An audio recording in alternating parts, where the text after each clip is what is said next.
네, 자, 벌써 목요일 됐고요. 자, 오늘은 또 천재와 함께 하겠습니다. 천재와. 자, 전혀 다른 시각의 최고급 정치평론, 정치천재 정봉주, 지니어스 정. 쉬운 5번째 시간입니다. 지금 제 앞에 민주당 교육연수원장 정봉주 의원 나와 있습니다. 어서 오십시오. 예, 안녕하세요. 정봉주입니다. 네. 쉬운 5번째, 이제 55예요, 5. 예. 뭐 그런데 시간은 중간에 안 한 적도 있고 그러니까 55주를 더 넘었죠, 훨씬. 아니, 이제 그제 정기방송 안 할 때도 나오셨으니까 예. 어째 가끔씩 한 대략 한 60몇 회 정도 했다고 봐야 되겠죠. 예. 굳이 따지자면. 근데 이제 정치 천재를 걸어놓고 한 방송은 55번째. 55번째. 예. 자, 요즘에 그 의원님이 소위 말하면 레거시 미디어에 자주 나가시더라고요. 예, 자주 나가는데 자주 나갔죠. 자주 나갔는데 예. 발군의 실력. 그러니까 사실 저쪽은 정봉주 나온다 그러면 안 나오고 싶을 것 같아요. 처음에 안 나왔다가 지금은 이제 매칭하고 싶어해요. 그래야 자기가 뜨니까. 오래되면 그리고 제가 알게 모르게 상대방을 이렇게 좀 띄워주는 힘이 있거든. 네. 그리고 제가 상대방을 막 이렇게 인격적으로 밟는 스타일이 아니에요. 그래서 같이 한 사람들이 결과적으로 다 떴어. 최고위원 1등 한 사람. 김재원. 예. 그 다음에 또 이제 계몽주의 사상에 요즘 빠져 있는 이현주. 그렇지. 예. 그 다음에 김용남. 그러네, 생각해보니까. 다 떴다니까요. 사실상 백수분들이 의원님 통해가지고 일자리 창출하는데 지금. 이제 그렇게 얘기하면 이제 좀 자존심 상하고 왜냐면 새날을 또 들어요. 저도 이현주 의원 잠깐 만났어요. 예. 근데 본인이 새날 본다는 이야기는 잘 안 하고 뭐라 그러냐면은 우리 남편이 새날 자주 봐요 그러는 거예요. 그리고 웃겨가지고. 이현주 의원이 이제 민주당에 지금 이제 71명 됐잖아. 이제 그 김홍걸 의원 들어오고 민영배 의원 복당이 돼갖고 171명 의원 중에 제가 보면 이제 보수적 성향의 의원들이 한 120, 30명쯤 돼요. 그게 민주당의 정체성이에요. 민주당의 스펙트럼이 넓은 정당이거든요. 네. 그 이제 이현주 의원도 광명에서 국회의원 했지만 보수 쪽 성향이 강했죠. 민주당이 유리한 지역에서 출마했기 때문에 민주당 왔을 뿐인데 기본적으로 아주 그 심성이 못되고 고약한 이런 정치인은 아니에요. 이렇게 대해보면. 제가 다른 방송 나갔다가 중간에 이렇게 마주쳤어요. 나오는 이현주 의원하고. 패널로도 출연을 해요?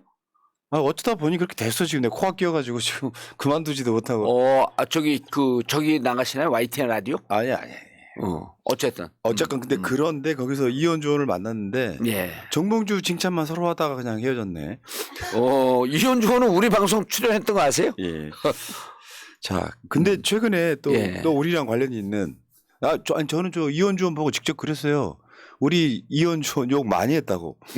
과거에. 요즘 안 한다. 요즘에 이제 솔직히 말하면 아웃 오브 안중이죠. 근데 요즘 우리보다 반윤 전선에서 더 잘 싸워서. 그러니까. 그것까지 제가 구상을 했어요. 주주클럽. 이현주 정봉주 해갖고. 때 이 노래 아세요 혹시? 그렇죠. 주주클럽. 네. 주주클럽 윤석열을 보내자.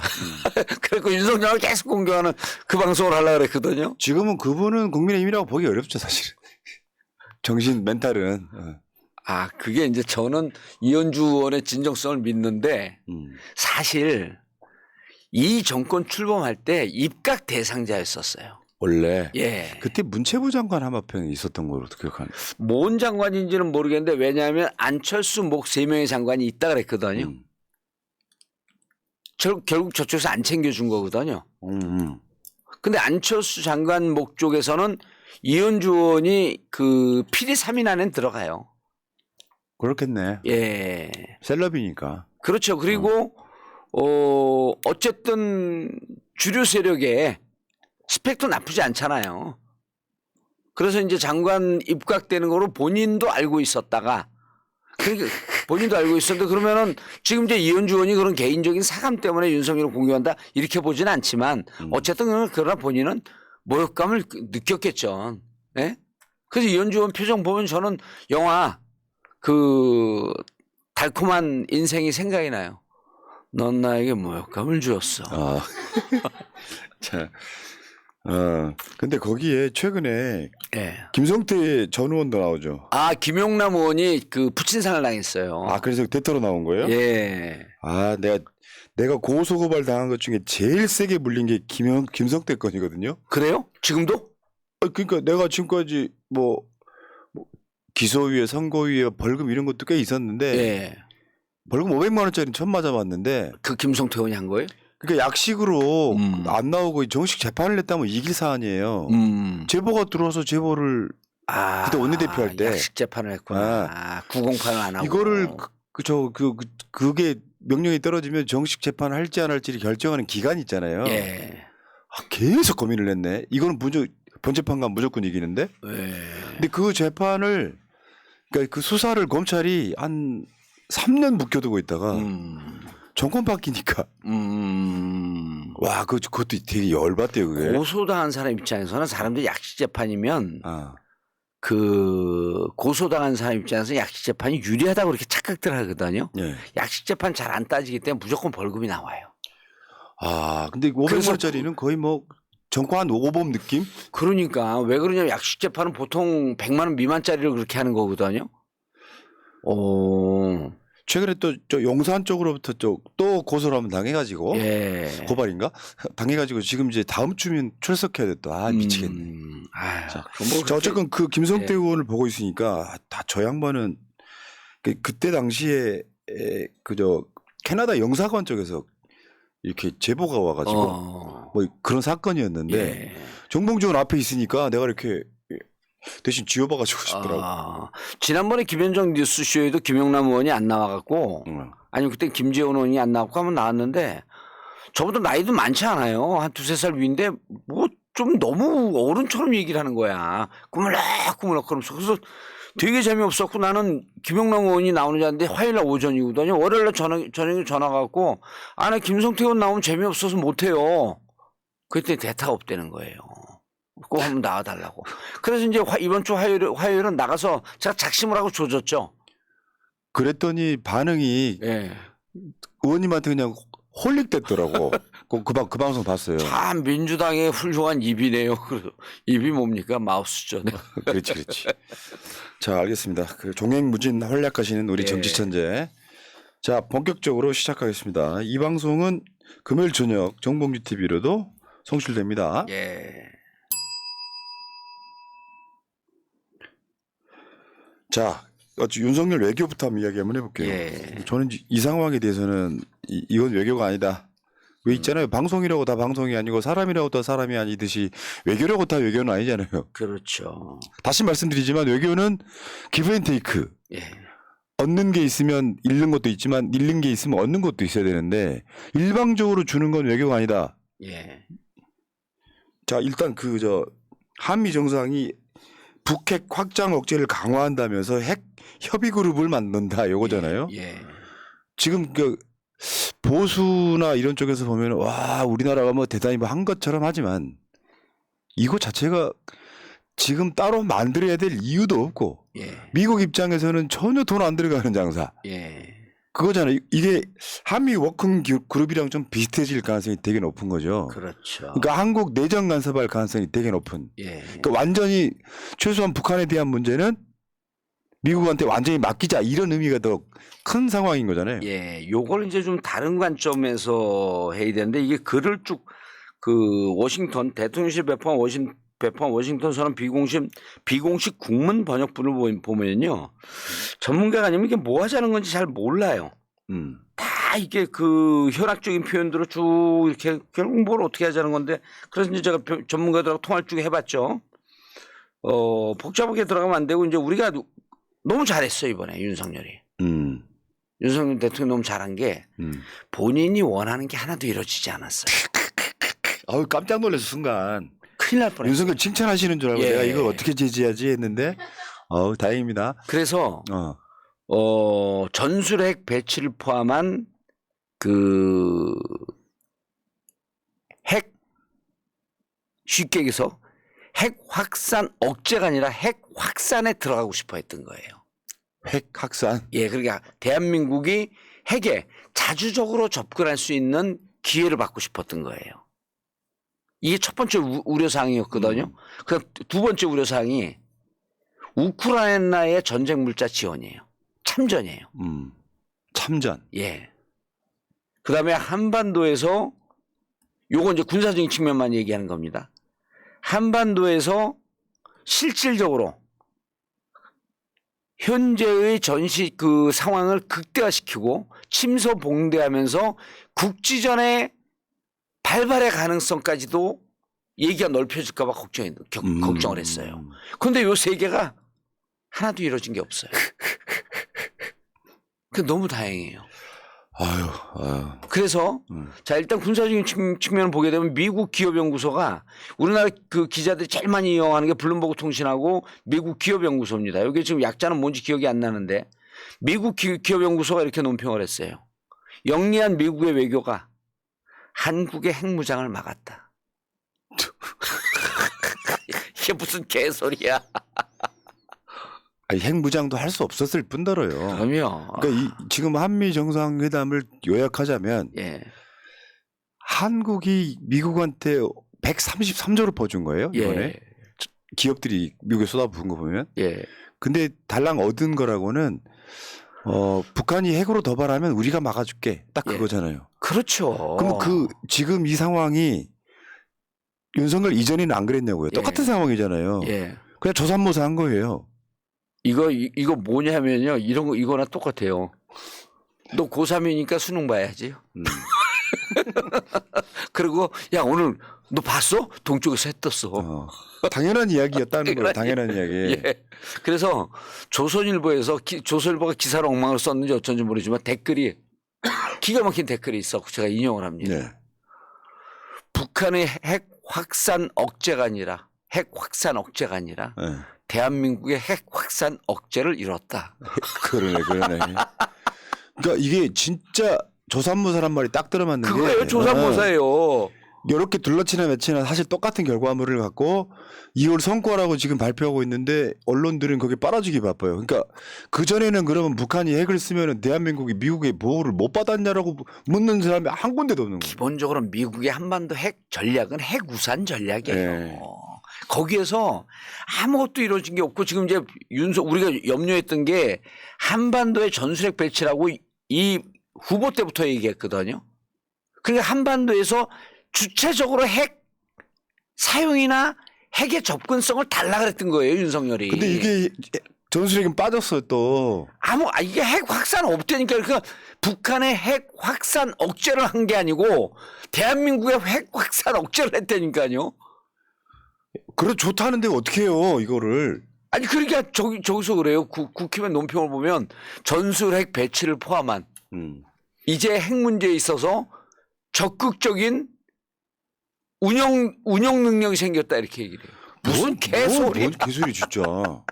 아니 그러니까 북한의 핵을 확산시키지 않으려면 제일 필요한 게 미국도 있지만 중국과 러시아가 있잖아요. 중국과 러시아가 북한을 억제를 해줘야 진정한 억제가 되는 거지. 북한을 고립시켜야지. 근데 북한 쪽에 중국과 러시아가 붙게 만들어놨는데 무슨 핵 확산이에요. 예.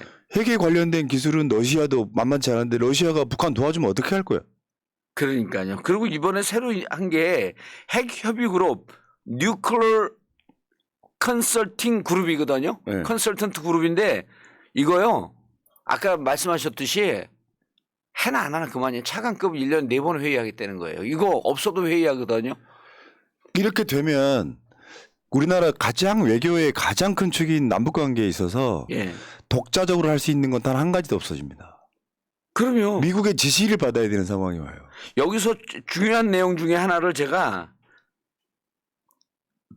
하나만 읽어드릴게요. 바이든 대통령은 이제 핵에 대해서 미국의 입장을 얘기한 거예요. 한국과 한국 국민들에 대한 미국의 확장 억제가 항구적이고 철통 같으며 이거 뭔 얘기예요? 그냥 하나만 한 얘기예요. 네. 북한의 한국에 대한 모든 핵 공격은 즉각적, 압도적, 결정적 대응에 직면할 것임을 재확인하였다. 이거 뭐냐? 북한이 핵 쓰면 너네 가만두지 않을 거야. 지금까지 했던 얘기거든요. 또 바이든 대통령 한국에 대한 미국의 확장, 억제는 그러니까 핵을 쓰지 못하게 억제하는 것은 핵을 포함한 미국 역량을 총동원하여 지원된다는 점을 강조하였다. 아니 북한이 핵전쟁 하는데 그럼 가만히 있어. 어느 건 쓰고 어느 건 안 씁니까? 총동원해야지. 하나만 한 소리를 아무것도 진척된 게 없어요. 근데 그나마 아무것도, 다행인 게 니네 핵 같은 무기 갖고 불장난하면 큰일 난다. 뭘 쓰려고 그래 이놈들아. 아 됐고 니들이 핵 쓰면 안 되고 우리가 필요할 때 도와주는 거야. 예. 만세 이렇게 된 거예요. 그래서 마지막 결론은 이렇게 써야 돼요. 저는 이제 이런 문구가 빠진 게 아쉬운데 바이든 대통령은 한국 대통령을 향해서 핵을 갖고 싶어서 핵거리다 핵으로 한 대 맞는다. 아 진짜.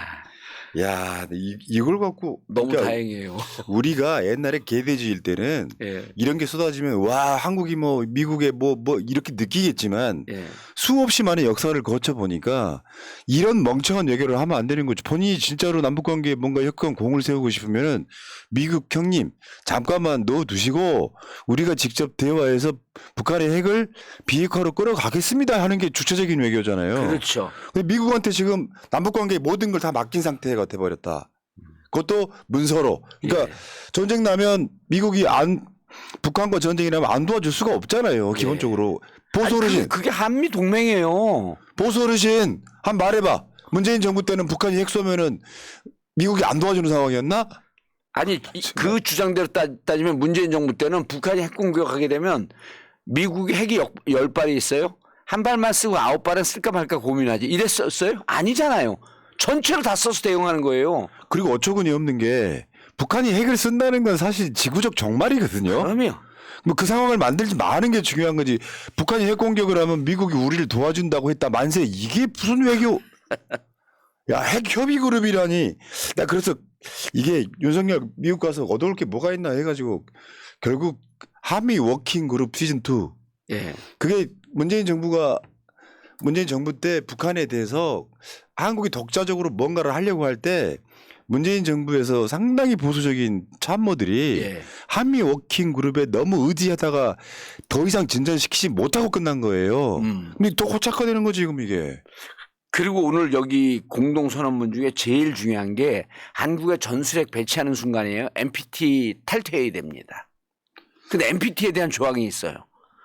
읽어봤더니 야 너네 NPT 핵확산 금지 조약상 의무에 대한 한국의 협정 준수를 재확인하였다. NPT 탈퇴 못해 이놈들아. 뭔 핵을 써. 그때 그랬어요.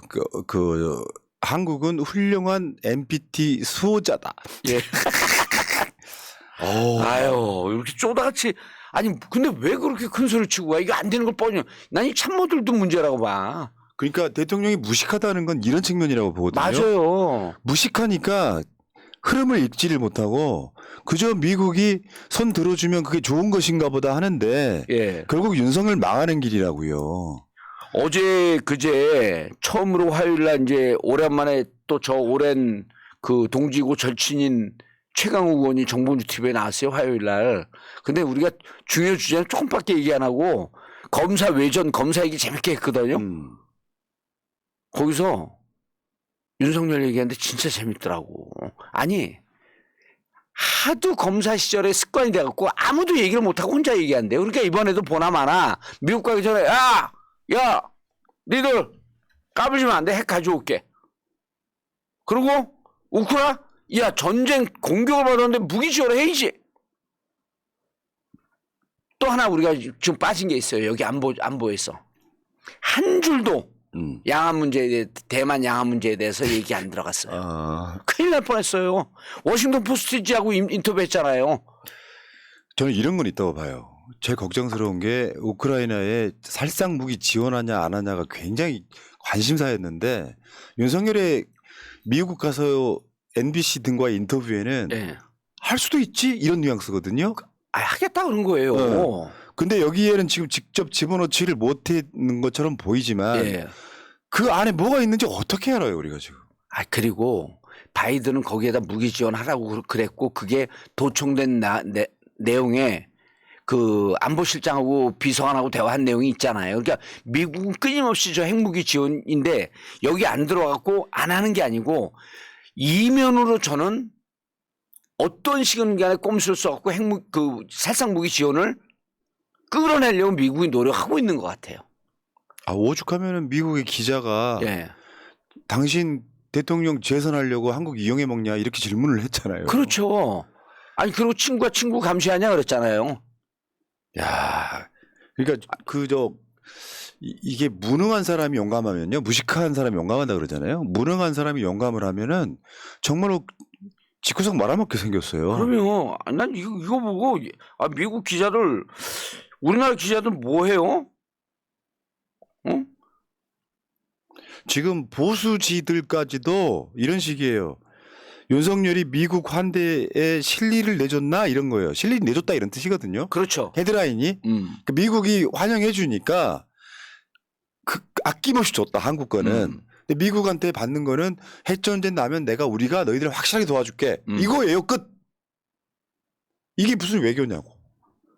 한반도에서 핵전쟁 나는 거는요 미국 안방에 때린 거하고 똑같아요. 그리고 북한이 계속 뭐라 그랬어요? 야 우리 미국과 관계지. 이 반도 남쪽에 우리 핵 공격할 의향 없어. 이걸 공식적으로 몇 번 밝혔잖아요. 왜냐면 공멸이거든. 그렇지. 말도 안 되는 거죠. 그럼 미국의 ICBM으로 미국 때립니까? 때릴 가능성이 있다고 하면서 자기들을 공격을 못하게 자기 방어책 아니에요. ICBM 쏘는 순간 북한도 그냥 전멸해요. 그러니까 우리가 북한 쓰지도 못할 핵무기를 예.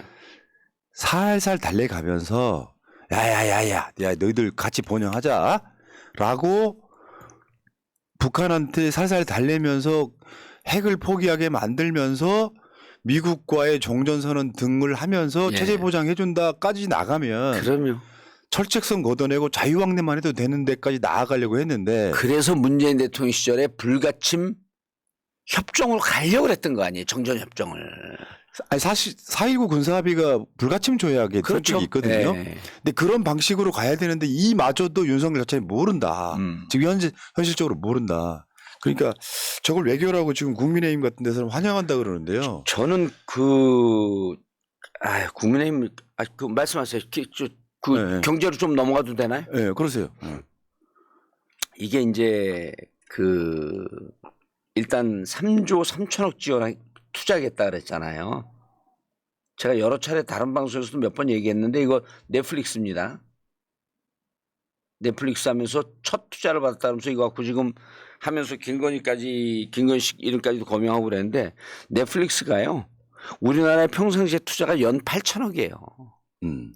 그럼 8천억 4년간 하게 되면 3조 2천억이거든요. 근데 저는 이거보다 넷플릭스가 더 할 거라고 봐요. 넷플릭스가 지금 대한민국 투자했고 대박이 터지고 있거든요.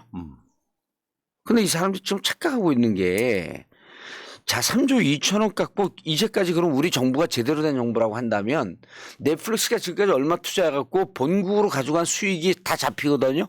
얼마 가져간지 그거 봐야 돼요.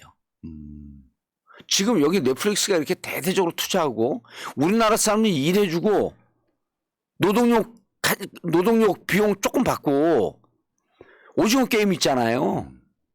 오징어 게임에 200억 투자해줬어요. 200억 투자에 대본 비용, 감독 비용, 그 배우들 비용 끝난 거예요, 거기서. 근데 걔들이 거기에 한 20배인가 30배를 벌었다는 거거든요. 1조 2천억. 그럼 얼마 1조가 넘는 돈을 벌었다는 거예요. 네.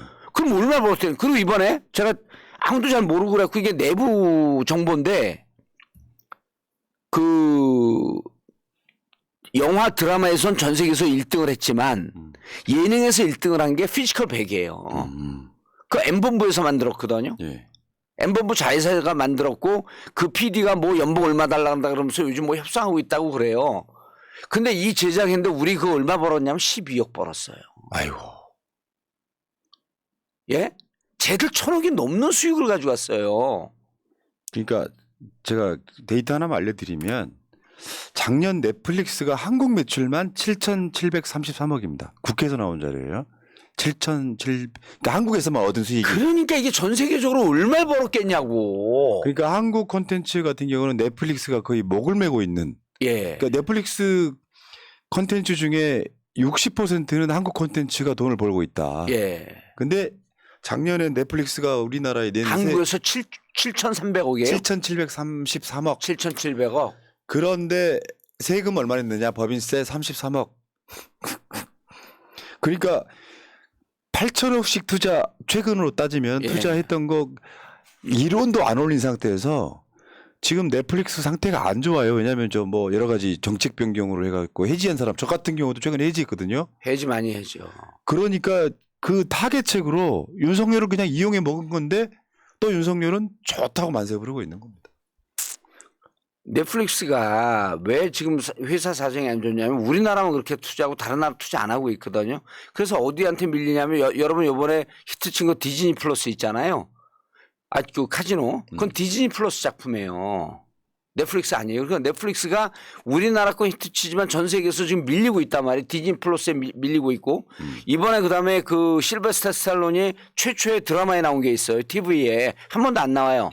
그게 미국 털사라고 하는 애리조나 지역의 털사라고 하는 도시의 털사 킹이라고 해갖고 그 마피아 그 지부장으로 나오는 있거든요. 그게 파라마운트 플러스예요. 그거는 또. 그게 우리나라 TV하고 협조하고 있는데 그러니까 파라마운트 플러스 디즈니 플러스 있는데 밀렸고 넷플릭스가 밀려요. 근데 우리나라에서만 엄청난 우리나라 이 제작 작품만 갖고 엄청난 수익을 올리고 있으니까 넷플릭스 입장에서는 지금까지 8천억 했어요? 앞으로 늘린 거 아니에요. 근데 뭘 투자 유치를 했다 그래? 넷플릭스 입장에서는 더 늘려야 돼. 돈을 잘 버니까. 근데 이렇게 국민들 호갱으로 보고 개돼지로 보는 거 이거는. 이것도 조삼모사란 말이에요. 조삼모사예요 진짜. 아, 평상시대에 갖다 주던 월급을 그 다음 달에 이상한 남편이 돈을 갖다 주면서 이거 마치 처음으로 갖다 주는 것처럼. 예. 아니 이런 건 똑같습니다. 제가 연봉 5천이에요. 근데 집에 가갖고 사장하고 회장하고 술 먹는다 그래. 먹고 나니까 부인이 야 여보 회장하고 술 먹은 거 잘 됐어? 나 연봉 2억 준대 앞으로 4년 동안.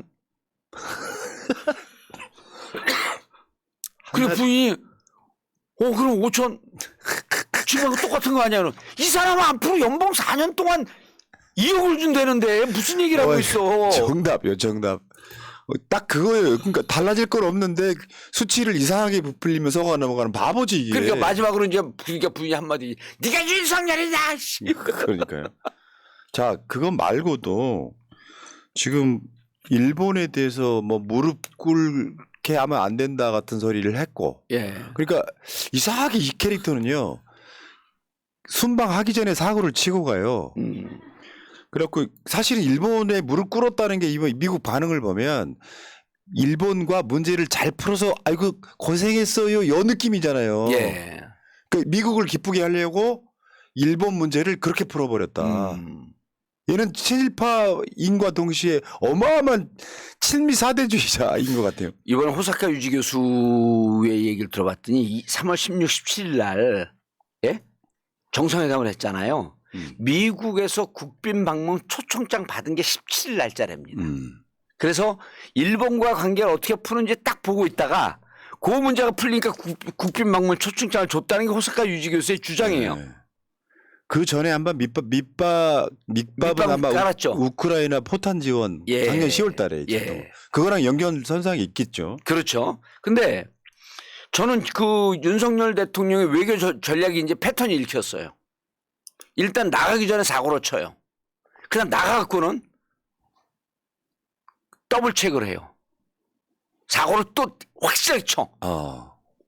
그리고 들어와서 자기가 사고 친 거 문구 해석을 두고 설왕설래하면서 트리플 체크 3단계 확인 전략을 쓰더라.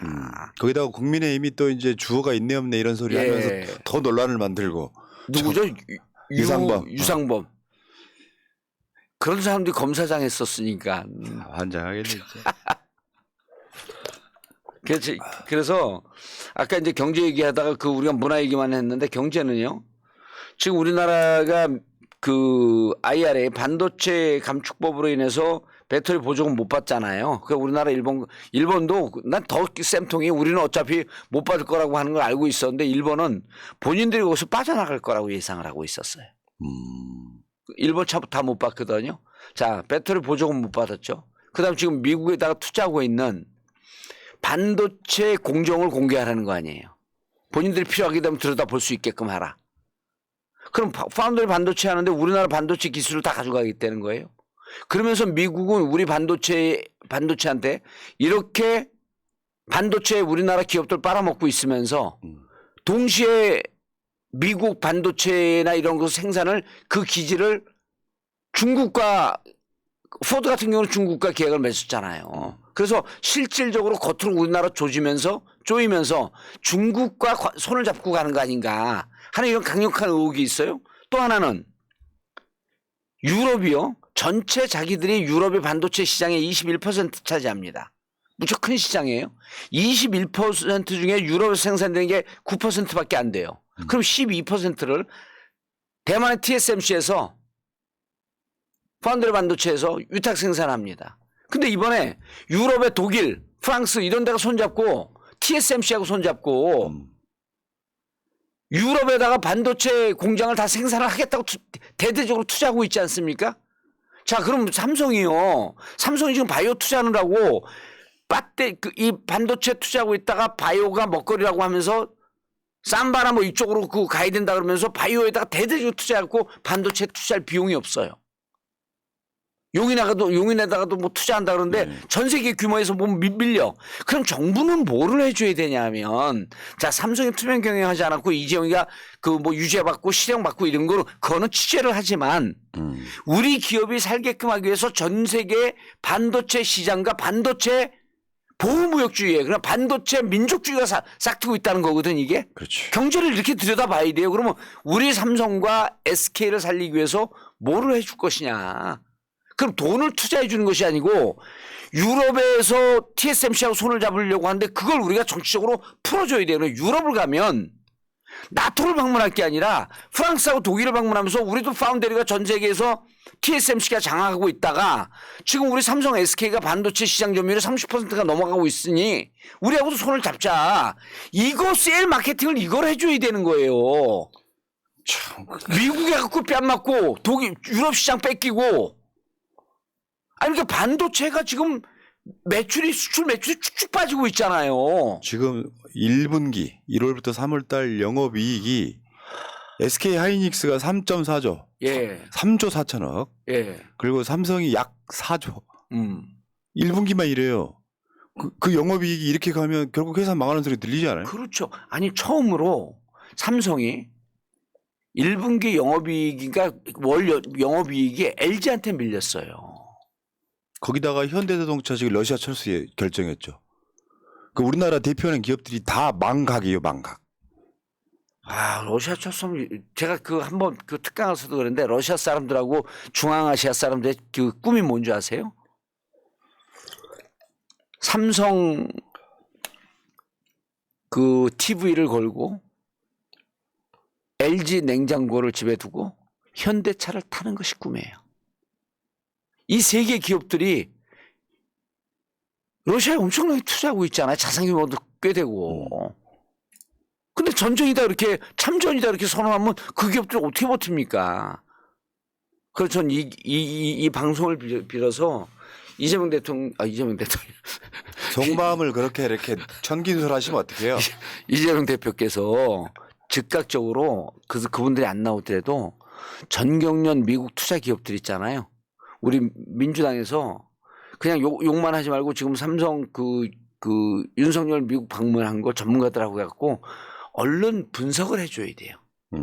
그래서 이렇게 해야 되는데 이렇게 못했다라고 하는 거 분석을 먼저 해주고 바로 미국에서 지금 피해를 보고 있는 현대, SK, 삼성 이 기업 총수들하고 만약 기업 총수도 안 만난다고 하면 기업 사장들이 있거든요. 계열사들. 당대표가 쪽팔린 무릎 쓰고 만나줘야 돼요. 우리가 뭘 도와줬으면 좋겠니?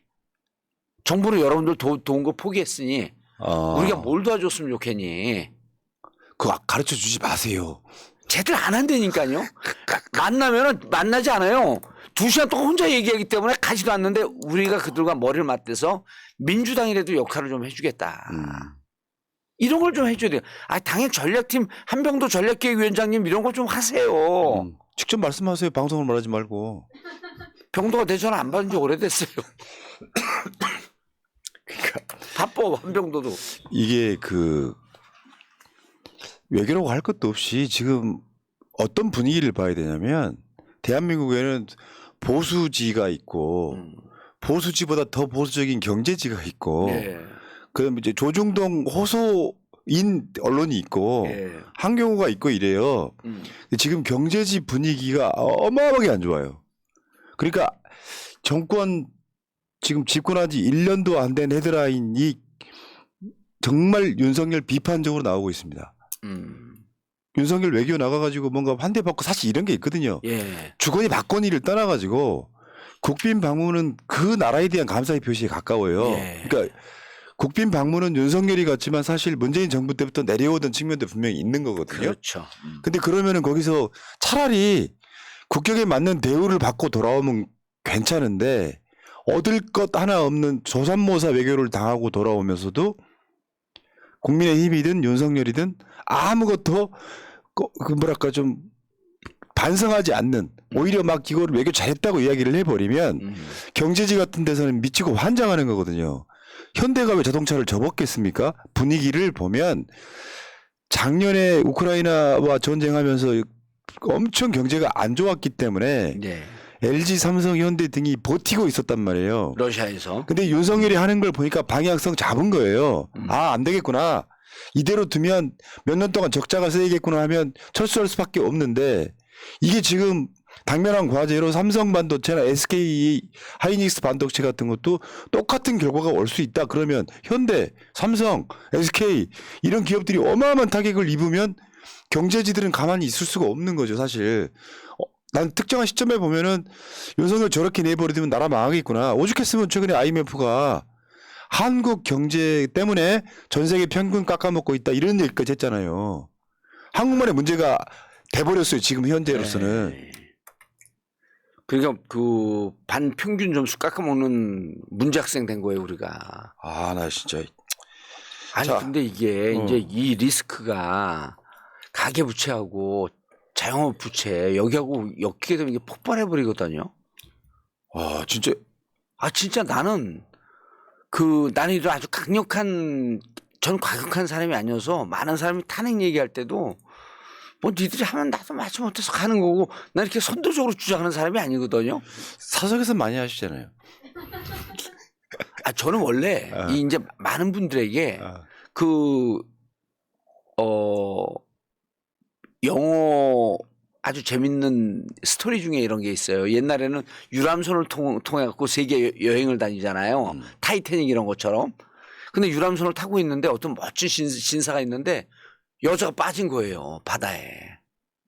그러니까 이 멋진 신사가 쫙 다이브를 해갖고 바다에 들어가갖고 그 여자를 구출해갖고 와. 그 신사가 정봉주야. 아니야.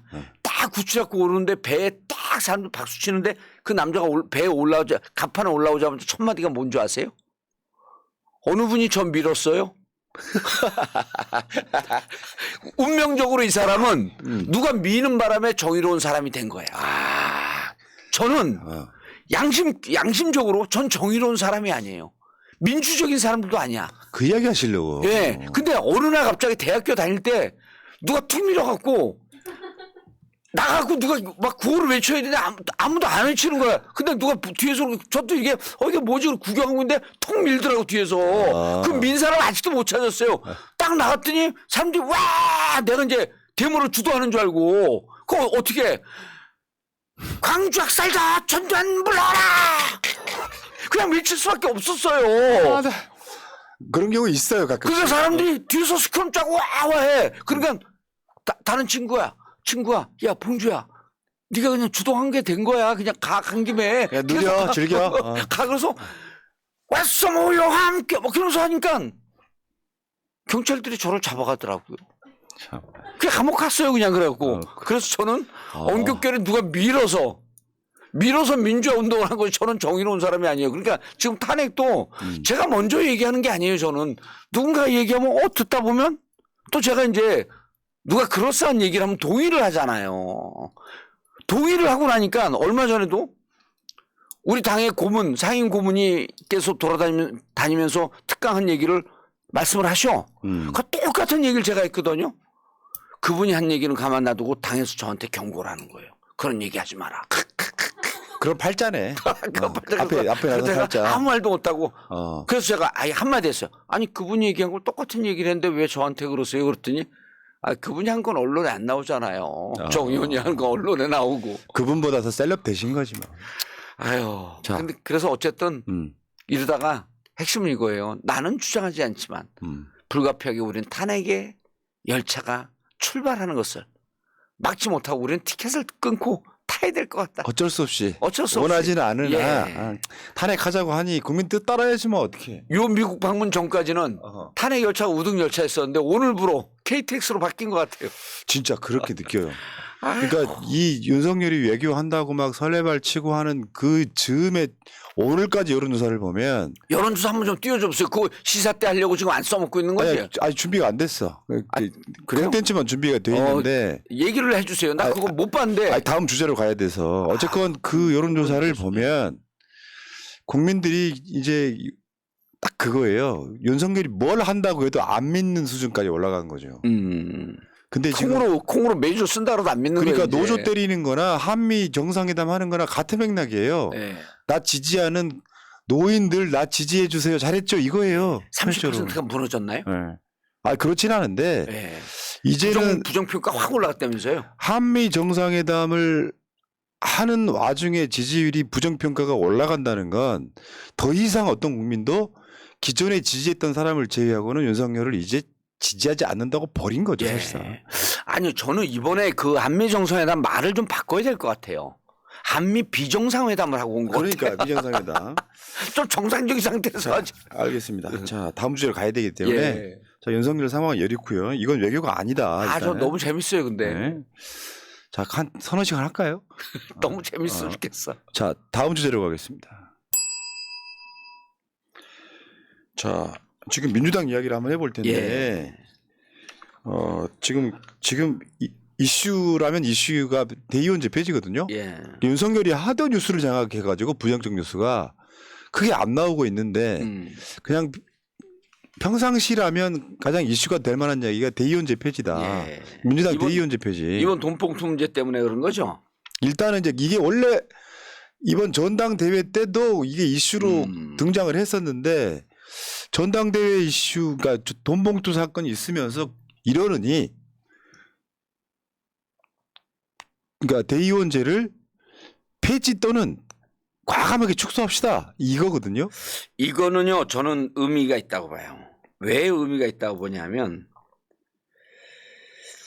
이번에 돈봉투가 저는 이렇게 얘기해야 돼요. 민주당 지지하거나 민주당 사람들이 돈봉투가 살포된 게 맞다고 한다면 그게 상응한 처벌을 받아야 한다. 그리고 철저한 조사해야 된다. 자, 이게 첫 번째 입장입니다. 그럼 만약에 돈봉투가 뿌려졌다고 한다면 무슨 유혹 속에서 돈봉투를 뿌려졌을까? 그게 저는요 어떤 분들이 아니 무슨 교통비 주고 뭐 밥값 주고 이랬다고 하는데 그 밥값을 왜 줬냐는 거예요. 누구의 표를 사고 누구의 환심을 사기 위해서 한 명이 하나씩 갖고 있는 분들에게는 밥 사도 별 효과가 없을 거 아닙니까? 한 사람이 당원 하나의 표보다도 더 많은 표를 갖고 있는 사람들은 그 사람 마음을 움직이면 40표, 50표, 70표가 움직인다고 보면 그분에게 밥을 사고 싶은 유혹을 받을 거 아니에요. 그럼 그 유혹이 노출이 되어 있다라고 한다면 그 유혹을 없애는 것이 맞다. 견물상심이라 그러잖아요. 표가 많은 사람들이 있으면 그분들에게 밥이라도 한 끼 사고 그분에게 그 환심을 사서 저를 찍게끔 하고 싶어 하는 게 정치인의 본능인데 많이 표를 갖고 있는 사람들을 없애버려야죠. 많이 표를 갖게끔 하는 제도를 없애죠. 그게 대의원제 제도 폐지하라고 당원들이 얘기하는 거예요. 지금 그 대의원 상황을 한번 설명을 드리면 예. 민주당의 대의원이 약 16,000명 정도 추산된대요. 예. 의원도 대의원 자격이 있죠. 저도 대의원이죠. 그렇죠. 당무위원이니까 저는. 국회의원도 일단. 대의원 자격이 있는 예. 거고요. 그 다음에 권리당원이 지금 회비 내는 권리당원만 당비 내는 권리당원만 120만 명쯤 된다. 이게 이거고 현재 투표 반영 비율은 대의원 30, 권리당원 40입니다. 이건 바뀌었어요. 최근 전당대회에서 바뀐 거죠. 권리당원이 좀 높아졌는데 송영길 대표 뽑혔던 2021년 전당대회는 대의원 45, 권리당원 40이었다고. 엄청나네, 엄청나. 그러니까 권리당원은 40이 똑같은데 대의원이 지금 15% 줄어든 거죠. 이 상태였단 말이에요. 근데 저는 이렇게 생각해요. 그 최근에 민주당 일각에서 예. 대의원 추첨제하면 어떨까? 대의원 추첨제. 그러니까 그때 전당대회 할 때마다 추첨해가지고 대의원 역할을 할 사람을 뽑아준다. 그래서 사실 이런 측면이 있거든요. 대의원이 꼭 불필요한 것만은 아닙니다. 제도가 있어야 될 필요가 있어요. 예. 그러니까 예를 들어서 권리당원이 호남, 수도권 이런 데 많잖아요. 예. 그런데 당원들 비중이 월등히 높아지면 TK 같은데 당원이 별로 없는 지역에서는 그 의사가 반영이 완전 미미하다고 할 수밖에 없기 예. 때문에 대의원들을 통해 가지고 그 비율을 맞춘다. 우리가 세금 내는 거는 아주 비슷한 그런 기준이라고 일단 봐요. 예. 그쪽에 대의원을 통해서 비중을 맞춰준다는데 이거는 이제 대의원제 폐지를 반대하는 사람들의 논리고 그러니까 이게 권리당원 100%로 바꾸자는 이야기는 사실 아니에요. 근데 지금 권리당원이 당비 내는 사람만 120만 명 되는데 예. 이 숫자가 저는 이번에 그 원내대표 경선도 있잖아요. 예. 전 주장이 그거거든요. 그 어떤 국회의원이 저한테 뭘 물어보셨고 제가 주장했던 게 뭐냐면 원내대표를 뽑는데도 국회의원들 50, 권리당원 50 해야 된다. 왜냐하면 자기들이 투표를 안 하기 때문에 그러니까 원내대표 경선엔 별 관심들이 없어요. 일단은. 그러니까 권리당원이라고 하는 게 당원 중심주의 이런 거잖아요. 예. 근데 당원 중심주의라고 말만 하면서 이번에 올리긴 했지만 지금 대의원 비중이 너무 높기 때문에 그 표의 등가성 60대 1 정도 된다고 하지 않습니까? 그럼 이거 대의원제 같은 경우는 아주 전향적으로 아예 없애든가 아니면은 없애는 정도 수준으로 낮추든가 하는 이게 방향이 바뀌어야 되는데 예. 지금 돈봉투 사건이라고 하는 것이 나왔음에도 불구하고 그대로 유지를 한다면 민주당은 쇄신 안 하겠다는 거죠. 그렇죠. 정치학에 이런 표현이 있어요. 제도는 죄가 없다. 는 표현이 하나 있고요. 또 하나는 제도에는 정답이 없다. 자, 그럼 정답이 없다라고 하는 얘기 뭐하고 통할까요? 지금 이거 여러 가지 문제가 있는데 그럼 이 제도가 문제가 있습니까? 아니죠. 이 제도를 운영하는 사람들이 문제죠. 정답이 없다라고 하면 이번에 한번 없애보는 거예요. 근데 제 대의원이 있는 게 또 맞는 것 같아. 그럼 다음에 또 만들면 되는 거예요. 이게 무슨 성경 바이블입니까? 불경 아니잖아요. 금과 옥조처럼 지키고 있을 이유가 없거든요. 그럼 많은 분들이 이것 때문에 돈봉투 유혹도 있고 그다음 당심도 왜곡되니 당심과 국민의 심리 그 민심과 이게 왜곡되니 한번 좀 없애자라는 주장이 있으면 과감하게 없애는 거예요. 그러니까 국민의힘이 없앴는데 왜 우리는 못 따라가냐고. 국민의힘은 또 그렇게 얘기 안 하더라고요. 있긴 있는데 1인 1표다 그냥 대의원도. 그러면 그렇게 하면 되네. 그럼요. 대의원은 그냥 그대로 두고 예. 비중을 그럼요. 획기적으로 줄이거나 아예 없애거나. 그럼요. 그러니까 지금 제가 말하는 대의원 추첨제는요. 추천제랑 좀 달라서 예. 어떤 이벤트가 있을 때 대의원들. 무작위로 추첨을 해가지고 대의원 역할을 맡기자는 거죠. 아니 그것도 이렇게 하면 돼. 대의원 되고 싶은 사람 신청을 받고. 신청을 받으면 이제 비율이 높아질 거 아니에요. 우리가 이번에 10,000명의 대의원이 필요해. 자 신청하세요 쭉 하면 거기서 돌려버려요. 지금 그 민주당 제도 중에 뭐가 있냐면은 권리당원 5명이 추천하면 중앙 대의원 되는 추천제가 있기는 합니다. 맞아요. 맞아요. 근데 저는 그 국회의원 되고 싶은 생각이 없다가 대의원 비율을 낮춘다고 하니까 벼랑 국회의원 되고 싶은 생각이 확 드는데. 자 이게 묘한데요? 근데 대의원제 폐지라고 하는 그 아젠다에 지금 민주당 지도부가 화답할 때가 된 거죠.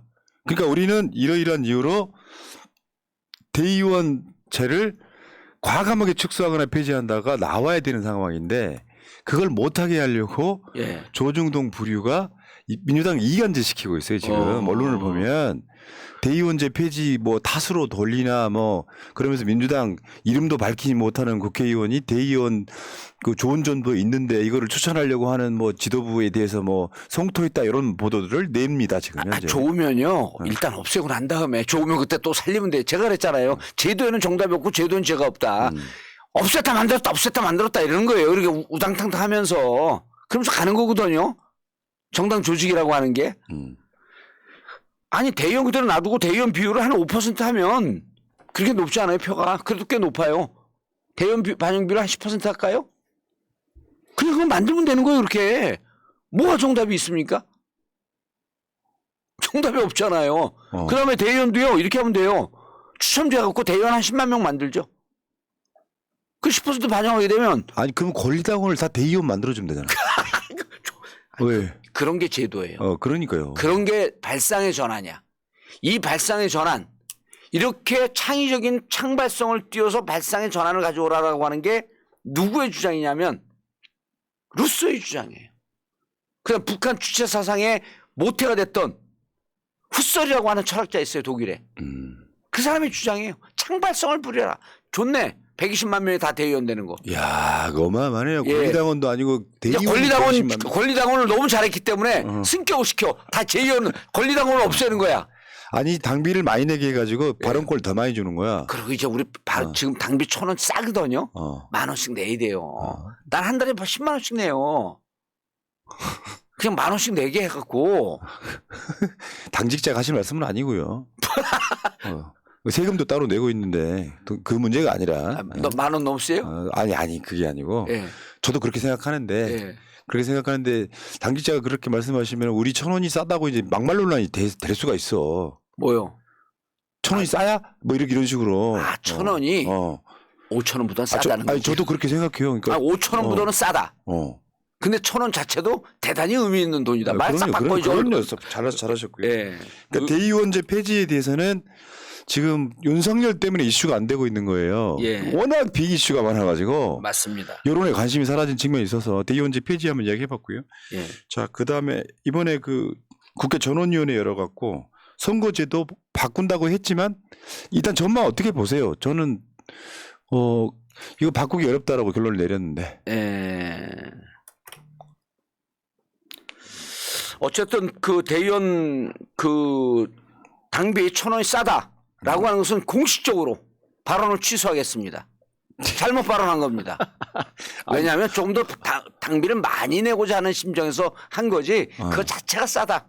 그런 건 아니죠. 라고 발언을 빨리 취소하라고 김현 의원이 지금 얘기해 줘갖고. 맥락은 그렇게 들립니다만. 그렇죠. 저도 그렇게 생각한다니까요. 거두절미하고 그것만 딱 띄워내면 정봉주 당비 1,000원 내는 당원들을 무시하는 듯한 막말 논란 이렇게 딱. 아니 여기에 이제 이재명 성남시장, 경기도지사 당대표를 까기 위해서 1,000원 내고 당에 들어온 똥파리들이 엄청 많았어요.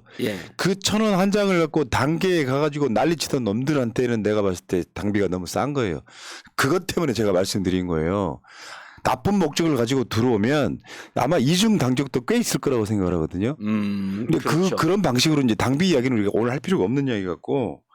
자, 지금 소선구제가 바뀔 가능성이 얼마나 될 것 같냐 한번 여쭤보는 겁니다. 현실적으로 어렵죠. 그러니까 뭔가 말단치는 했어요. 지금 며칠 걸쳐가지고 국회에서 막 자유토론을 했는데 결국 소선거구제에서 다른 방식으로 바뀔 가능성은 거의 없고. 없어요. 근데요. 많은 분들이 제가 중대선거구 지지한다라고 하는 것 때문에 비판하는 분들이 많이 있는데 제가 아까 그랬잖아요. 소선거구제든 중대선거구제든 제도에는 정답이 없다. 이렇게 얘기했잖아요. 저는 제 철학은 이렇습니다. 소선거구로 극한적인 대립이 있다 보니까 이제 소선거구를 유지하는 사람들은 이 주장을 해요. 소선거구를 유지해야지 수도권에서 우리가 압승한다. 그래서 윤석열 정부를 심판할 수 있는 압승의 카드가 있다라고 이렇게 주장하는 사람이 있는가 하면 저는 소선거구제 상하에서 한 표만 이겨도 이기니까 정치가 극한 대립이 됐다. 극한 대립이 되다 보니까 정치 외에서 인물을 데리고 오는데 윤석열이라고 하는 정치 외적 인사가 들어와서 대통령이 될 수 있는 구조는 그 토양은 소선거구다. 그럼 소선거구로 극한 대립이 되는 걸 좀 막아야 되고 이게 첫 번째. 두 번째. 자, 중대선거구제로 가면요. 우리가 조금 지는 상황이 될 수도 있어요. 그런데 국힘은요. 특히 중선거구가 아니라 대선거구 3인에서 7인 뽑는 대선거구가 되잖아요. 공천 못 받는 사람들이 지금 40명 50명 될 건데 그분들이 무조건 나가서 신당을 만든다. 그래서 국힘을 분열시킬 수 있는 전략적 카드로 3인에서 7인 정도의 대선거구가 의미 있다. 이 주장을 하는 거예요, 저는. 그러면 지금 이 시점에서 야, 우리가 소선거구로 압승할 전략을 택할 것이냐. 아니면 장기적으로 보게 되면 대선거구라고 하는 걸 통해서 연정으로 갈 수 있는 길도 만들고 이번 기회에 국힘을 분열시킬 수 있는 전략적 유리한 지점이 있으니 지금 대선거구제로 가자. 이걸 선택할 수도 있습니다. 그래서 저는 그 주장을 한 건데 이렇게 비판하는 사람도 있어. 정봉주 중대선거구제 하면 그리고 진짜 뭣도 모르는 무식쟁이들이 이렇게 얘기해요. 중대선거구제 하면 내각제로 가는 길이다. 내각제는 헌법을 개헌을 하는 거고요. 선거구제는 선거구제 법을 개정하는 거예요. 전혀 관계가 없어요. 중대선거구제 하면 어떻게 내각제가 됩니까? 지금 가장 내각제로 내각제가 가장 오랫동안 뿌리 박은 나라가 영국이거든요. 영국 중대선거구제입니까? 소선거구제예요. 제도와 제도는 연관성이 없어요, 아무런. 그래서 저는 제가 중대선거구제를 좀 강조하니까 비판하는 사람들에 대해서 좀 무식한 얘기하지 마라. 중대선거구제하고 내각제는 아무런 관계가 없다. 다만 중대선거구제 하는 나라들이 내각제를 택한 나라들이 좀 더 있을 뿐이죠. 그러나 저는 지금 시점에서 국힘을 분열시켜서 국힘까지도 끌어들여서 개헌을 통해서 임기를 단축시키자는 이런 전략적 선택을 했기 때문에 나는 대선거구제를 찬성할 뿐이다. 총선 이후에 윤석열을 심판하자라고 주장하는 사람들이 있는가 하면 나는 총선 전에 총선 때 개헌까지 묶어갖고 개헌하게 되면 육공화국 끝이에요. 윤석열 임기 2년 만에 끝나는 겁니다. 이 주장을 폈을 뿐이에요, 저는. 평상시 지론이시고. 그럼요. 그건 그거고. 예. 제가 봤을 때는 이 법 바꿀 가능성은 거의 없다. 없죠. 못 바꾼다. 예, 없는데 저는 약간 틈만 보이면 국힘이 분당해서 신당 만드는 틈만 보이면 저는 깃발을 들고 대선거구제 주장할 수도 있어요, 또. 왜? 흔들어놔야 되거든. 페인팅 모션을 계속 써줘야 돼요. 그것도 전략일 수 있죠. 그럼요. 네. 그럼요. 일장일단이 있는 거예요. 그럼요. 예를 들어 소선거구제를 중대선거구제로 바꾸면 민주당이 한 4, 50석 손해 본다는 이야기도 있고. 그렇죠. 돌려봤더니 근데 그렇긴 하지만 그렇게 되면 저쪽이 움직일 가능성이 사라지기 때문에 저쪽을 흔들기 위한 전략으로 바꾸는 것도 한번 생각해 볼 필요가 있다. 여기까지만. 그렇죠. 결국에는 지금 그리고 그 탈당한 사람들과 손을 잡고 개헌을 통해 갖고 임기를 2년 만에 끝내자. 여기까지 쭉 간 거예요, 저는. 그러니까 이번에는 얼마나 창의적입니까? 다음 총선이 지금 1년밖에 안 남았는데 1년도 안 남았죠, 이제.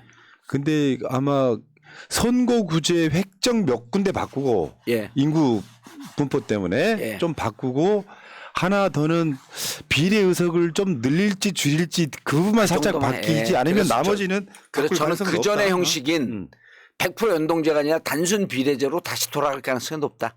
지금은 윤석열이 저렇게 그 똥벌 차고 개판치기 때문에 정치를 갖고 합리적인 방향으로 나가는 정치 협상이 불가능한 시점이다. 위성정당이 이제 사라지는 그거 조금만 바꿀 가능성이 없다. 그거는 바꿔야 된다. 위성정당은 만드는 그 제도 없애야 된다. 그 위성정당 갖고 장난치는 사람들이 너무 많기 때문에 위성정당 만드는 이 제도 100% 연동제는 없애고 단순 비례제로 가게 되면 그 좀 이게 회기, 퇴행이긴 하지만 불가피하다. 우리는 지금 모든 퇴행이라고 할지라도 민주당이 받아들일 수밖에 없는 것은 오로지 우리의 전략적 목표, 우리의 목표는 윤석열 심판이다. 그렇게 됐죠. 현실이 그런 거예요. 그러니까 윤석열 때문에 역사가 퇴행하는 것도 한 장면을 보고 있는 거예요. 어쩔 수 없는 그거보다 거죠. 덜 퇴행시키는 게 제도를 조금 퇴행시키더라도 윤석열을 빨리 심판하는 것이 그렇죠. 맞는 길이다. 그게 역사 발전을 위해 가장 중요한 일이 돼버린 거죠. 원래 그런 거예요. 내부적으로 막 기억하고 있을 때 적이 쳐들어오면 힘을 합치는 바람에 내부는 쇄신이 잘 안 되는 경우도 꽤 있거든요. 그래서 이제 제가 이 새날을 정봉주 TV보다 훨씬 많이 보니 새날을 통해서 하나 그 폭탄 선언을 하면 선거구제 개편 때문에 저를 비판했거나 혹은 중대선거구제는 내각제로 간다고 주장하는 사람들은 언제든지 저하고 공식적으로 토론합시다. 전 세계 어느 정치학자들하고 대한민국 정치학자들 말할 것도 없고 중대선거구제, 소선거구제 지금의 정치 상황에 대해서 토론해갖고 저를 밟고 넘어갈 수 있으면 저하고 공개 토론합시다.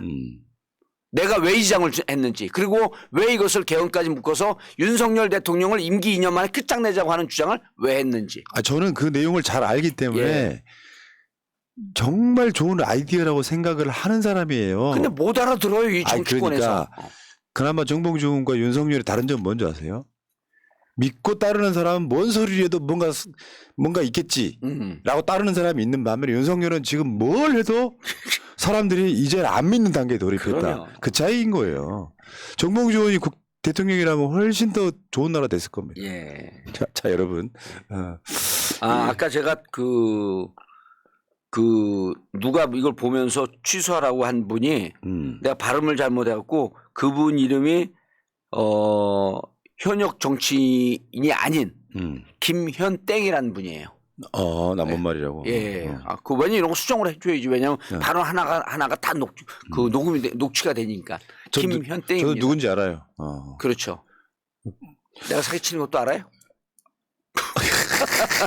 그분이 누군지 안다고. 아 그래요? 아까 김현땡님. 예. 현역 국회의원 아니에요? 아니에요. 아니요? 예. 그렇구나.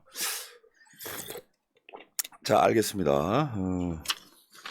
정치 천재 정봉주. 자, 오늘 또 천재랑 같이 노니까 재밌는데요? 예. 저도 재밌었어요. 근데 이게 이런 거 있어요. 방송 입장에서 보면 예. 솔직히 말씀드려요. 방송 입장에서 보면 문재인 정부 때 정부 방어하는 게 훨씬 더 힘들어요. 공격을 해오니까. 근데 윤석열이 너무 못하니까 공격하는 건 너무 쉬운 거죠. 근데 이제 이런 얘기하면 사람들이 좀 비판할 수 있는데 저는 방어든 공격이든 다 쉬워요. 그건 천재니까. 우리는 그게 안 돼요.